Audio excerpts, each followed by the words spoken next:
Hello and welcome to our summer devotional series. Today I'm looking at John 13.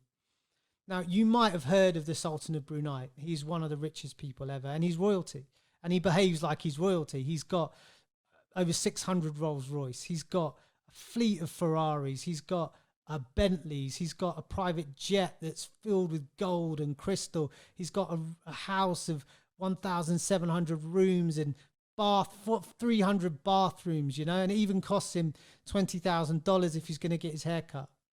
And quite often this is how royalty have behaved. There's a distance between royalty and the average person, and it's a status symbol. It shows how much money and wealth and power that they have. Royalty often, important people often focus on things like this to show that they're important. But what about Jesus? When Jesus was here, how did he behave? How did he seek to gain status? Well, in John 13, we read that Jesus washed the disciples' feet. Now, that sounds a bit weird to us. What does that mean? Well, in the Middle East, it was a time when there wasn't Ubers, there was no buses, there were no trains. People used to walk, and it was a dirty and dusty environment, and people used to wear sandals, so their feet used to get filthy and disgusting. And when they would come to dinner, they would need to wash their feet, and they would have servants whose job it was to do that. Or if there were no servants around, you would wash your own feet. This is not something that you would ask somebody else to do. It would be demeaning. It would be beneath the status of somebody. It would be insulting. But Jesus washes his disciples' own feet. Now, why is this recorded in the gospel? It's a strange story to us, isn't it? Well, I think it's because it's a picture of the cross. You see, when Jesus goes to the cross, he demonstrates unbelievable humility, doesn't he? He suffers humiliation and agony, but yet in that, all of that was an act of love and an act of service ultimately to us.